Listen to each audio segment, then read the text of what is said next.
গ্যাংয়ের দৌরাত্ম্য বন্ধে ব্যবস্থা নেওয়ার নির্দেশ প্রধানমন্ত্রীর। স্বাভাবিক জীবনে ফেরাতে মন্ত্রণালয়কে বিশেষ দৃষ্টি দেওয়ার তাগিদ। বড় ধরনের ভোগান্তি ছাড়াই চলছে ঈদযাত্রা। বাস ট্রেনে ভিড় থাকলেও নৌপথ যাত্রী শূন্য। সড়ক যাত্রায় সরকারি বাস কাজে লাগানোর পরামর্শ। থানচিতে কেএনএফ এর আরো 5 সদস্য আটক। বান্দরবানের টহল বাড়াতে আনা হয়েছে 4টি বিশেষ সাজোয়া যান। এবং শেরেবাংলা নগরে বাবা ছেলের মৃত্যুতে রহস্যের গন্ধ। জীবন মৃত্যুর সন্ধিক্ষণে স্কুল পড়ুয়া মেয়ে। তদন্তের আগে মুখ খুলবে না পুলিশ।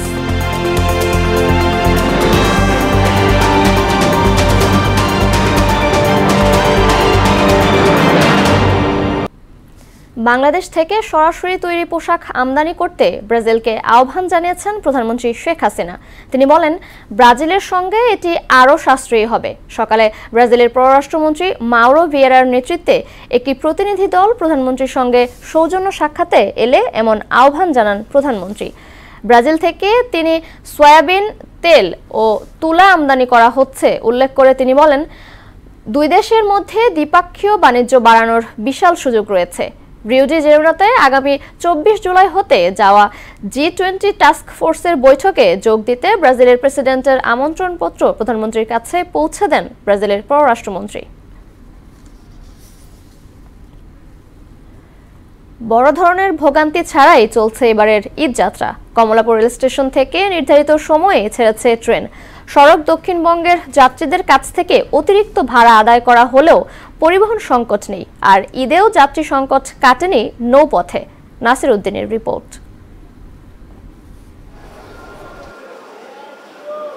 আর মাত্র দুদিন, তারপরই ঈদ আনন্দে মাতবে দেশের মানুষ। প্রিয়জনের সান্নিধ্য পেতে সবাই ছুটছেন শেকড়ের টানে। নির্ঝঞ্ঝাট হওয়ায় অনেক আগে থেকে মানুষের প্রথম পছন্দ রেলপথ। গ্রামে গেলে পিকনিক হয়, আর ঈদে তো আলাদাই একটা আনন্দ আসে। আমরা চালক যারা তারও যথেষ্ট ভূমিকা রাখছি যাতে নিরাপদে যাত্রী গন্তব্যে পৌঁছতে পারে। ঈদ উপলক্ষে প্রতিদিন ঢাকা ছাড়ছেন প্রায় 2 লাখ মানুষ। ট্রেন যাত্রীরা বলেন, অন্যান্য বছরের তুলনায় ভিড় কম, যাত্রাও স্বচ্ছন্দ।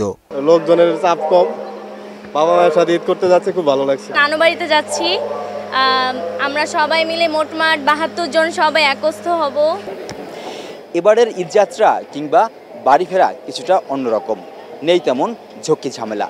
এই কমলাপুর রেল স্টেশনে আগে ঘন্টার পর ঘন্টা অপেক্ষায় থাকতে হতো ট্রেনের জন্য।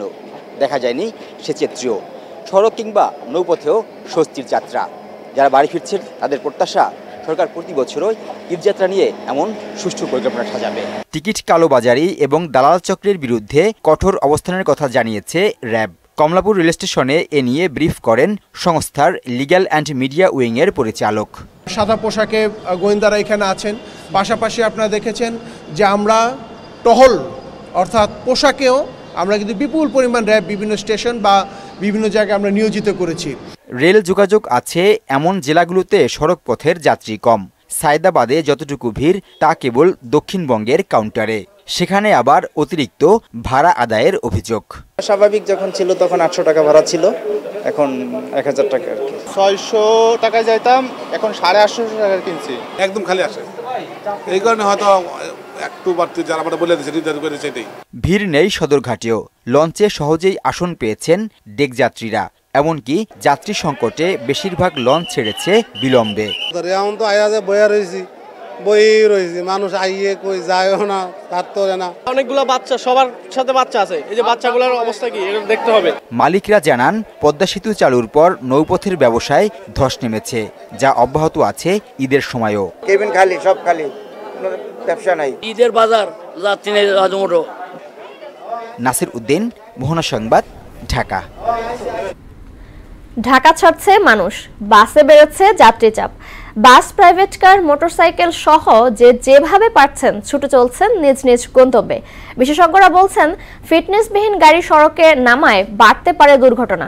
পরিবহন সংকট কাটাতে ঈদের আগে সরকারি ও স্বায়ত্তশাসিত প্রতিষ্ঠানের পরিবহন পুলের বাসগুলোকে কাজে লাগানোর পরামর্শ বিশেষজ্ঞদের। শামীমুজ্জামান চৌধুরীর রিপোর্ট। পরিবার পরিজনের সঙ্গে ঈদ উদযাপনের জন্য সড়ক পথে বাস যোগে রাজধানী ছাড়ছেন মানুষ। গত কয়েকদিনের তুলনায় সোমবার বাসে যাত্রীর চাপ চোখে পড়ে অনেক বেশি। পথের ভোগান্তি ও অতিরিক্ত তাপমাত্রা এড়াতে অনেককেই দেখা যায় ভোরের দিকে ঢাকা ছাড়তে। ঢাকা ও গাজীপুর সড়কে ঈদ উপলক্ষে ঘরমুখ যাত্রীদের চাপ বাড়তে শুরু করেছে গত শুক্রবার থেকে। ঈদের দিনক্ষণ যতই এগিয়ে আসছে, সড়কে যানবাহন ও যাত্রীদের চাপ ততই বাড়ছে। পরিবহন বিশেষজ্ঞরা বলছেন, ঈদযাত্রায় মোটরসাইকেলের ব্যবহার, মহাসড়কে ফিটনেসবিহীন ও লোকাল বাস নামার প্রভাবে বাড়তে পারে দুর্ঘটনা। দৈনিক আমাদের ধারণা প্রায় 30 লক্ষ মানুষ ঢাকা শহর ছাড়বে। তার বিপরীতে আসলে আমাদের 20 থেকে 22 লক্ষ আমরা যোগান দিতে পারবো। আমাদের নদীপথ, সড়কপথ, রেলপথ, মোটরসাইকেল, ব্যক্তিগত গাড়ি সহ শহরের মধ্যে যারা বাস চালায় তারাই কিন্তু এই গণপরিবহনগুলি নিয়ে দূরপাল্লায় চলে যাবে। তো যেহেতু তাদের মহাসড়কে আসলে চলাফেরার যে দক্ষতা অভিজ্ঞতার কথা আমরা বলি সেটা থাকে না, এবং গাড়িরও ফিটনেস নাই, অনেক সময় রুট পারমিট থাকে না, ফলে যানজট যেমন তৈরি হয়, পাশাপাশি দুর্ঘটনাগুলি আমরা দেখি। লক্কর ঝক্কর বাস নয়, বিভিন্ন সরকারি, বেসরকারি ও স্বায়ত্তশাসিত প্রতিষ্ঠানের পরিবহন পুলের বাসগুলোকে কাজে লাগানোর পরামর্শ বিশেষজ্ঞের। সরকারি, বেসরকারি, স্বায়ত্তশাসিত যে প্রতিষ্ঠানগুলি আছে তাদের পরিবহন পুলে কিন্তু অনেক বাস আছে।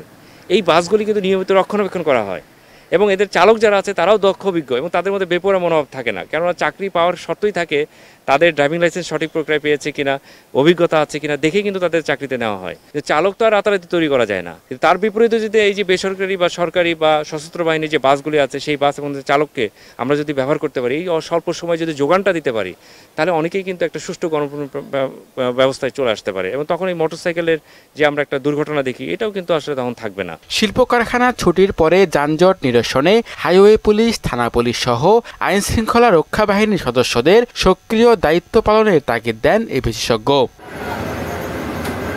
শামীমুজ্জামান চৌধুরী, মহনা সংবাদ, ঢাকা।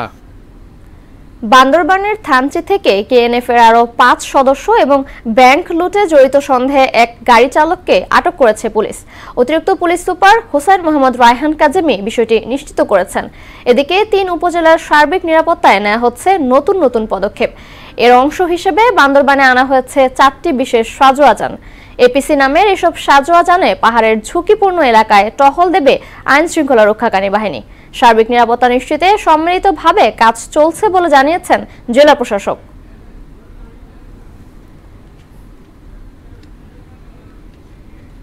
এলাকায় কিন্তু আইন শৃঙ্খলা তৎপরতা বৃদ্ধি করেছে, জনবল বৃদ্ধি করেছে, তার শক্তি বৃদ্ধি করেছে। আমাদের যে সক্ষমতা রয়েছে, এই ছোটখাটো যে বিষয়গুলো, এগুলোকে আমরা খুব বেশি আসলে আমলে নিতে চাই না।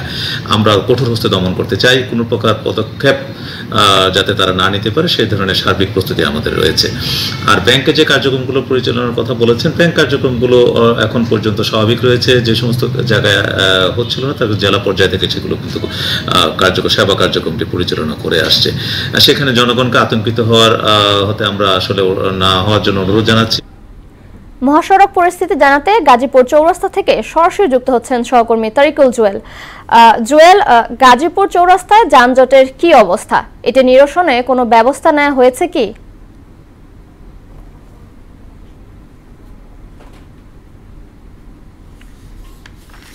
একদিন পর থেকেই কিন্তু সরকারি ছুটি, ঈদের ছুটি শুরু হবে, কিন্তু তার আগেই কিন্তু এই গাজীপুরের বিভিন্ন কারখানা, অধিকাংশ কারখানায় কিন্তু এরপর থেকেই কিন্তু সড়ক, মহাসড়কের যানবাহনের তীব্রতা বেড়ে যায়। আমি এখন দাঁড়িয়ে আছি টাঙ্গাইলগামী এবং ময়মনসিংহগামী যে যানবাহন গুলো যেখান থেকে বিভক্ত হয় সেই গাজীপুরের ভোগড়া বাইপাস এলাকা থেকে। তো প্রতি বছর ঈদ এলে কিন্তু এই স্থানটিতে, এই মহাসড়কে কিন্তু যানবাহনের তীব্রতা বেড়ে যায়। তো আপনাদের এবারে ঈদে কিন্তু এই মহাসড়কে কিন্তু যানবাহনের তেমন কোনো চাপ নাই, যেমন গাজীপুর পর্যন্ত যে বিআরটি যে ফ্লাইওভার গুলো খুলে যাওয়ার কারণে এবারে কিন্তু যানজটের তেমন একটা আমরা দেখতে পাচ্ছি। আমরা এখানকার যাত্রী এবং এই যানবাহনের শ্রমিকদের সাথে কথা বলেছি। এই ফ্লাইওভার গুলো খুলে যাওয়ার কারণে এবারে কিন্তু তেমন একটা যানজট চোখে পড়ে নাই, তারা কিন্তু নির্বিঘ্নে যাতায়াত করতে পারছে। এখান থেকে আমরা এখানকার যাত্রীদের সাথে কথা বলেছি, তারা জানিয়েছে তারা কিন্তু এবার অনেকটা ভোগান্তি ছাড়াই এই গাজীপুর পার হতে পারছে। আমরা এখানকার ট্রাফিক পুলিশ এবং হাইওয়ে পুলিশের সাথে কথা বলেছি, তারা আসলে জানিয়েছে এই বিআরটি প্রকল্পের যে সব ফ্লাইওভার গুলো সেই সব ফ্লাইওভার গুলো খুলে দেওয়ার কারণে এবং এই ভোগড়া বাইপাস থেকে যে চন্দ্র পর্যন্ত আরো 4টি ফ্লাইওভার ছিল, এই 4টি ফ্লাইওভার খুলে থাকার কারণে এবারে কিন্তু নির্বিঘ্নে যাতায়াত করতে পারছে। তো এই যাত্রী এবং চালকরা আমাদের এও জানিয়েছে। জুয়েল, আপনাকে ধন্যবাদ।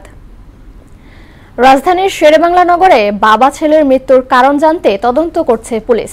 তদন্ত শেষ হওয়ার আগে এ নিয়ে মুখ খুলতে রাজি নন থানার ওসি। এদিকে বাবা ছেলের মৃত্যুতে রহস্যের গন্ধ পাচ্ছেন ভবনের বাসিন্দারা। লাশ উদ্ধারের সময় মরদেহে ধুলোবালির অস্তিত্ব দেখে এমনটা বলছেন তারা। এদিকে স্বামী সন্তানের মৃত্যু তদন্তে মা ডলিকে জিজ্ঞাসাবাদ করেছে শেরেবাংলা নগর থানা পুলিশ।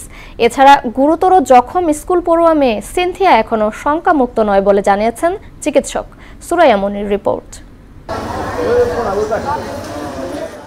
রাজধানীর শেরেবাংলা নগরের তালতলার একটি বাসা থেকে বাবা ছেলের মৃত্যু নিয়ে প্রশ্ন তুলেছেন প্রতিবেশীরা। মরদেহ উদ্ধারের সময় যারা প্রত্যক্ষদর্শী ছিলেন তারা বলছেন নিহতদের শরীরে ধুলোবালি মাখানো ছিল, অথচ ঘরের ভেতর এমনটা হওয়ার কোনো কারণ নেই। ওনার শরীরে একটা ট্রাউজার ছিল, একটা খালি গেঞ্জির ছিল, কিন্তু প্রশ্ন হলো ওনার পায়ের নিচে কিভাবে এত ধুলে আসলো। একটা ফ্লোরে সাধারণতভাবে কোনো ধুলে থাকে না। বিছানার উপরে শটান পড়ে আছে, যার মানুষ যেভাবে ঘুমায় এইভাবে। আরেকজন নিচে একটা টুলের উপরে এক হাঁটু দিয়ে আমরা রয়েছে, তারপরে উপরে রশি দিয়ে আমরা টানানো। আমার প্রশ্ন হলো, একটা লোক যদি নিচে একটা টুল থাকে সেটা কিভাবে ফাঁসি হয়? অধিকতর তদন্ত করে এটা মূল রহস্য উদ্ঘাটন করা হোক। ভবনের দারোয়ান বলেন, স্বামী ও 2 সন্তানকে ঘুমন্ত অবস্থায় রেখে বাসা থেকে বের হন মিসেস ডলি। বাসায় ফিরে দরজা বন্ধ দেখতে পান। পরে মিস্ত্রি ডেকে দরজা ভেঙে ঘরের ভেতর ঢোকেন তারা। রুমে ঢুকিয়া মানে আগে মেয়েটার কাছে গেছি, মেয়েটা কি অবস্থা, মেয়েটা কথা বলতে পারে না কেন। আমি বললাম তাড়াতাড়ি হাসপাতাল হয়ে যান, কারণ আগে মেয়েটা বাঁচান, তারপর এদিকে কি আছে এটা দেখতে আছি। হেবার গেছি মানে ওই রুমে গেলাম, পশ্চিম পাশের রুমে গেছি, যাই দিয়ে মানে বাপে মানে ঝুলেন না আর পোলায় খাটে বা শহর। বাড়িওয়ালার ভাই জানান, করোনার সময় চাকরি হারানোর পর থেকে অর্থনৈতিক টানাপোড়েন সহ মানসিকভাবে বিপর্যস্ত ছিলেন ডিপ্লোমা ইঞ্জিনিয়ার মশিউর রহমান। শেয়ারের ব্যবসা করতো, তো সেখানে নাকি ভাগিনায় 10 লাখ টাকা পাইব। উত্তরা একটা জায়গা কিনছে, এটা দখল পায় নাই, এই আজকে এগিয়ে বাজিছে সব। গুরুতর জখম অবস্থায় উদ্ধার মশিউরের মেয়ে সিনথিয়াকে ভর্তি করা হয়েছে শ্যামলীর ডক্টরস কেয়ার হাসপাতালে। দেখভাল করছেন তার খালা। আইসিইউতে ভর্তি সিনথিয়া সংখ্যামুক্ত নয় বলে জানান চিকিৎসক।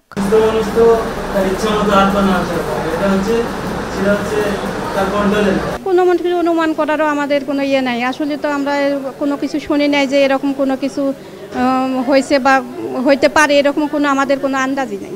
এ নিয়ে ক্যামেরার সামনে কথা বলতে রাজি হননি শেরেবাংলা নগর থানার ভারপ্রাপ্ত কর্মকর্তা। তদন্তের পর এই বিষয়ে বিস্তারিত জানানো হবে বলে জানান তিনি।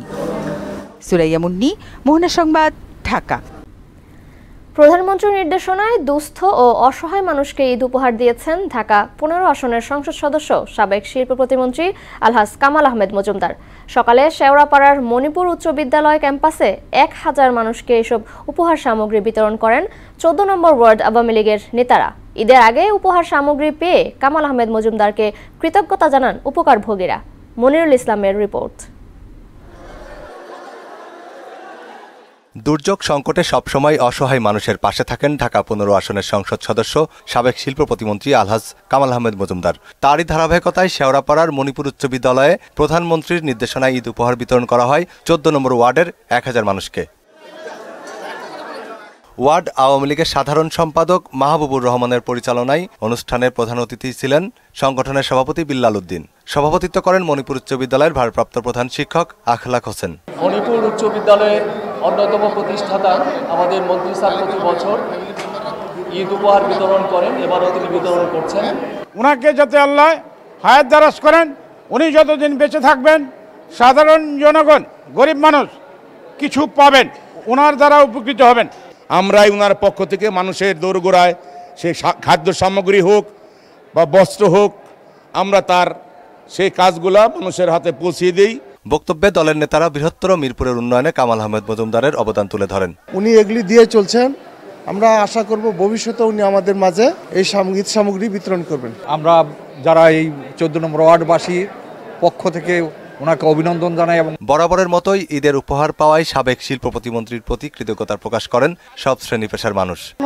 যতদিন হায়াত রাহে এতদিন যে উনি আমাকে পাশে থাকে, করোনার সময় পাশে ছিল, ঈদেও পাশে থাকে, খোঁজ খবর নেয়। যখনই মানুষ ক্ষতিগ্রস্ত হয় তখনই মানুষের পাশে এসে দাঁড়ায়। ঢাকা 15 আসনের প্রতিটি মানুষের ঈদ উপহার দেওয়ার পরেই উনি ওনার জন্য পোশাক কিনেন। দুঃখী মানুষের মুখে হাসি ফোটানোই কামাল আহমেদ মজুমদারের দীর্ঘায়ু কামনা করেন তারা। মনিরুল ইসলাম, মোহনা সংবাদ, ঢাকা। ক্রিকেট আইপিএলে দিনের একমাত্র ম্যাচে রাত 8টায় মাঠে নামবে চেন্নাই সুপার কিংস ও কলকাতা নাইট রাইডার্স। টানা 2 জয়ে আসর শুরু করেছিল চেন্নাই সুপার কিংস, তবে পরের 2 ম্যাচ হেরে এখন কিছুটা হলেও ব্যাকফুটে মহেন্দ্র সিং ধোনির দল। ঘুরে দাঁড়াতে মরিয়া চেন্নাই। দেশে ফিরে আসা মুস্তাফিজ আবারও যোগ দিয়েছে চেন্নাইয়ের ডেরায়। দেখা যেতে পারে এই ম্যাচের মূল একাদশে। অন্যদিকে টানা 3 ম্যাচ জিতে দারুণ ছন্দে থাকা কলকাতা তাদের জয়ের ধারা অব্যাহত রাখতে চায় এই ম্যাচেও। শেষ করব মোহনা সংবাদ, যাবার আগে শিরোনামগুলো আরও একবার।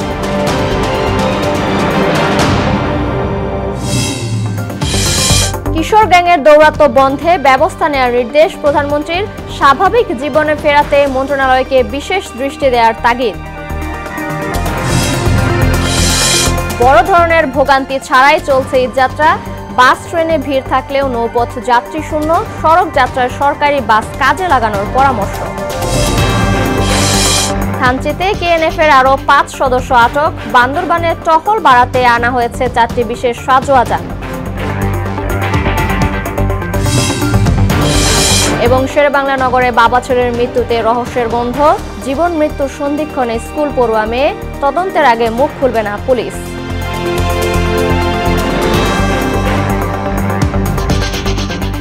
এই ছিল মোহনা সংবাদে। পরবর্তী সংবাদ রাত 9টায়।